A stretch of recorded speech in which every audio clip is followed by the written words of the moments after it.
செய்யணும்னு நினைக்கிறோம். ஆனால் ரியல் வாழ்க்கையில் அதை செய்ய மாட்டோம். ஆனால் நம்ம மைண்டுக்குள்ளே அதை ஒரு ப்ராசஸ் பண்ணி அதில் தவறு செஞ்சு பார்ப்போம். ஸோ அந்த ஆஸ்பெக்ட் தான், அந்த மனநிலையை தான் நான் பயமறியா பிரமை என்று நான் மென்ஷன் பண்ணியிருக்கேன். அவர் கபாலி விஸ்வந்த், அவர் கபாலி நடித்தார். கபாலி நீங்கள் ராகுல் கபாலினா அப்பா பேர் அந்த மாதிரி? அப்பா பேர் கபாலி.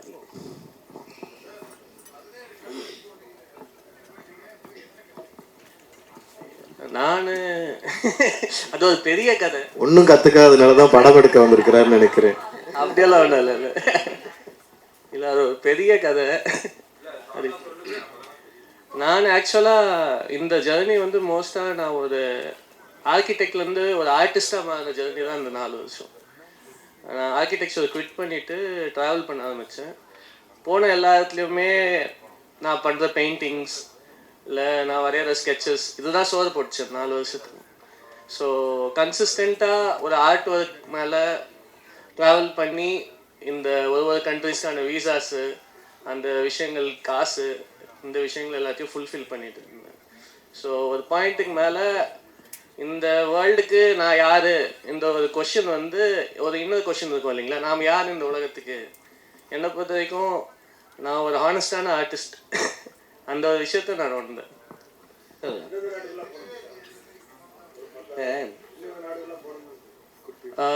நான் வந்து பைக்கில் நான் ட்ராவல் பண்ணது வந்து இங்கேருந்து சவுத் ஆஃப் இந்தியாவிலேருந்து ஆரம்பித்து நேபாள் போனேன், பூட்டான் போனேன், அங்கேருந்து Myanmar, Thailand, Laos, Cambodia, Vietnam, மறுபடியும் கீழே வந்து மலேசியா, சிங்கப்பூர், மறுபடியும் மலேசியாவுக்கு வந்து ஷிப் பண்ணி இந்தோனேஷியாவுக்கு போனேன், மறுபடியும் இந்தோனேஷியாவில் அப்படியே பாலி வரைக்கும் போனேன். எனக்கு அங்கே ஒரு ஆக்சிடெண்ட் ஆயிடுச்சு. ஸோ அங்கே ஒரு ஆக்சிடெண்ட் ஆனதுனால என்னால் அதுக்கு மேலே பைக்கில் ட்ராவல் பண்ண முடியல. ஸோ அதுக்கப்புறமா அங்கேருந்து ஃப்ளைட் பிடிச்சிட்டு யூரோப் போயிருந்தேன். ஸோ யூரோப்பில் ஃபின்லாண்ட்லேருந்து ஸ்டார்ட் பண்ணி அப்படியே ஃபுல்லாக சென்ட்ரல் யூரோப் ஃபுல்லாக போயிருக்கேன். குரு சார், சார் நீங்கள் ஜிகர் தண்டாவில் வந்து ரவுடிகளுக்கு அந்த நடிப்பு சொல்லி கொடுப்பீங்க, இதில் ரவுடியாகவே நடிச்சிருக்கீங்க, எப்படி ஃபீல் பண்ணுறீங்க? அதான் வேலை, இதில் என்ன பண்ணுறது. ரவுடியில் எப்பயுமே கத்தியும் இதுமா இருப்பாங்க, கெச்சு போட்டுன்னு பானுங்க. ஆமாம் ஆமாம், இது நடிகர்கள் வந்து வெயிட்டிங் ஃபார் த ஸ்கிரிப்ட். அதான். ஸோ என்ன ரோல் வருதோ, இப்போ நீங்கள் வஞ்சகர் உலகத்தில் பார்த்தீங்கன்னா ஃபுல் கேங்ஸ்டராக நடிச்சிருப்பேன். ஸோ எனக்கு வந்து ஒரு கேரக்டர் அது வந்து டெப்த்தாக இருக்குது, அதில் வந்து ஒரு சோல் இருக்குது அப்படின்னா நான் அதை பண்ணிவிடுவேன். ஸோ இது வந்து இப்போ பயமறியா பிரம்மைனா என்னன்னு சொல்கிறாங்களே, நம்மளால் ஒரு விஷயத்த பண்ண முடியாது. சில விஷயங்களை ஒருத்தர் அடிக்கணும், ஒருத்தர் கொல்லணும் அப்படின்னு போய் பண்ண முடியாது, அது என்ன பயம் இருக்கும். ஆனால் அப்படி நினைக்க முடியும். ஸோ அதான் பயமறியா பிரம்மை. ஸோ ஒரு பேசிவ் ஆங்கர் இருக்குதுல்ல நம்ம மனசுக்குள்ளே, அடக்கப்பட்ட கோபங்கள்லாம் இருக்குதுல்ல, அதெல்லாம் வெளிப்படுத்துகிற மாதிரி இருக்கும் ஒவ்வொரு கேரக்டரும். அதில் ஒரு கேரக்டர் இந்த ஜேடியினுடைய இன்னொரு ஃபார்மாக ஒவ்வொருத்தரும் நடிச்சிருக்கிறோம். ஸோ அதில் நானும் பண்ணியிருக்கிறேன். டேரக்டர் சார் அவர் சொல்லும் போது ஜேடியோடைய மாமா தான் ரவுடியாக இருந்தார் அப்படின்னு சொன்னார். ஸோ அவருடைய ஸ்டோரியை தான் நீங்கள் எடுத்திருக்கீங்களா? எங்கள் மாமா ரவுடியாக அவங்க அதுதான் எஃப்ஐஆர்லாம் போட்டு ஆக்சுவலாக அந்த ஸ்டோரியை சொல்லி அதை எடுத்தீங்களா, இல்லை நீங்களா கிரியேட் பண்ணீங்களா? இல்லை இல்லை இல்லை, இது நாமளாக கிரியேட் பண்ண ஒரு கேரக்டர் தான்.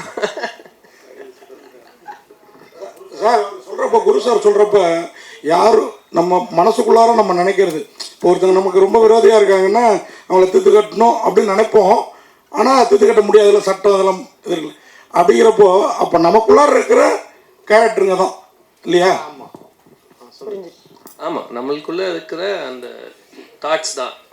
அப்போ எல்லாரோட மனசோட ஈஸியாக ஒட்டி உறவாடும், ஆழ் மனசோட. அந்த மாதிரி நிறைய சீக்வன்சஸ் இருக்கும்.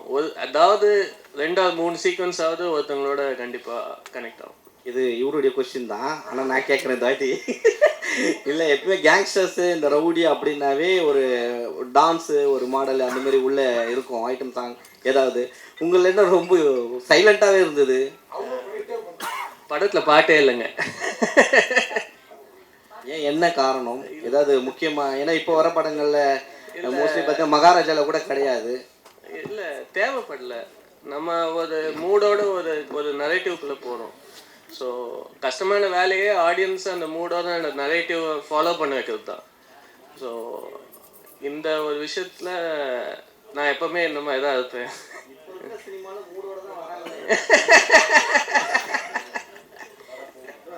அதே மாதிரி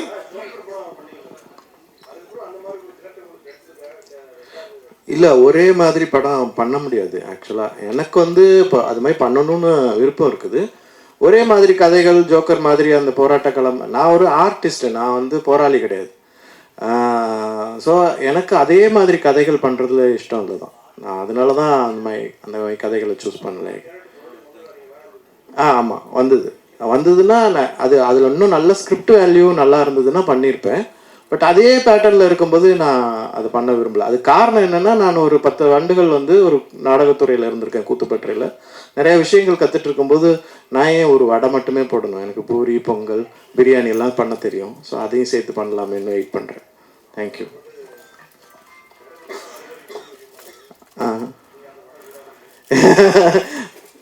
ஓகே, தேங்க்யூ.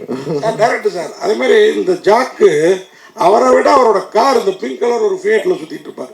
நீங்கள் தானே அது பிங்க் கலர் ஃபியேட் இல்லையா? அதை விடுங்க. அப்படின்னா இந்த படத்தில் ஒரு கார் வருது இல்லை, நீங்களும் நிறைய ட்ராவல் பண்ணதா சொன்னீங்க.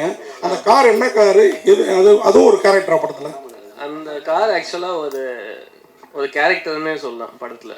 எல்லா கேரக்டரோட ட்ராவல் ஆகும் அந்த கார். Contest sir.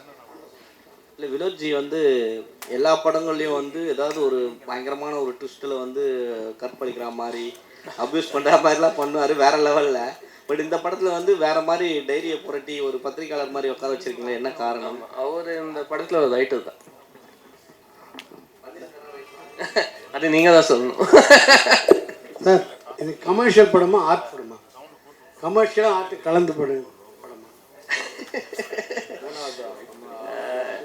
இல்லை, இது பாமர மக்களுக்கு போய் சேரும். பாமர மக்கள் போய் பார்த்தாங்கன்னா அவங்களுக்கு கண்டிப்பாக ஒரு இன்ட்ரெஸ்டிங்கான அனுபவத்தை கொடுக்கும்.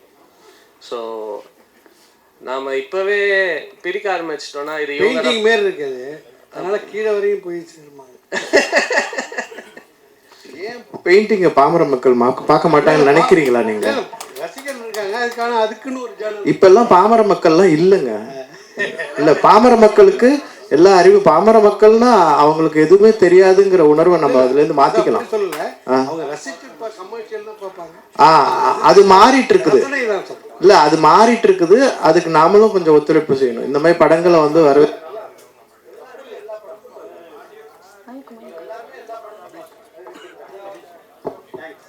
சார் டாக்டர் சார், இதில் வந்து பிரம்மையில் இம்ம மொட்டை தலைகீழாக போட்டிருக்கீங்க, அதுவே பிரம்மையா இல்லை இது காரணம் இருக்கா?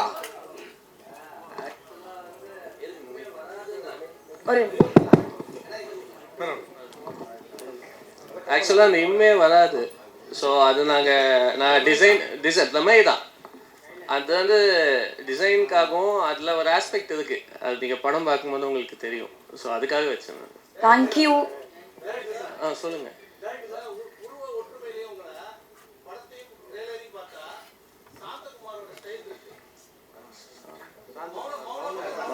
மௌனகுரு. ஓகே.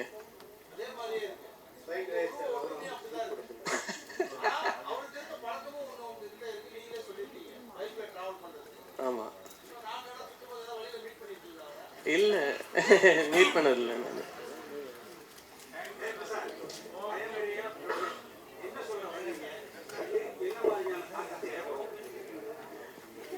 இது ஓகே. நாம் வந்து இது வந்து ஒரு தீசிஸ் மாதிரி ஒரு பர்டிகுலர் சப்ஜெக்ட், ஒரு ஐடியாவை தான் டிஸ்கஸ் பண்ணியிருப்போம் படம் ஃபுல்லாகவே. எது கரெக்டு எது தவறு, இந்த ஒரு ஆஸ்பெக்ட் ஒன்று இருக்கும். அந்த ஒரு ஆஸ்பெக்ட்குள்ளே போகிற ஒரு கான்வர்சேஷன் தான் இந்த ஒரு படம். இது வந்து என்ன மாதிரி தாக்கத்தை உருவாக்கும்னா, நீங்கள் பார்க்கும் போது இல்லைன்னா மக்கள் இந்த படங்களை போய் பார்க்கும் போது ஏதோ ஒன்று வித்தியாசமாக பார்த்தோண்டா அந்த ஒரு ஃபீலிங் உருவாக்கும். அதுக்காக எடுத்த படம். தேங்க்யூ. குரூப் ஃபோட்டோக்கான டைம். ஸோ நம்ம குரூப்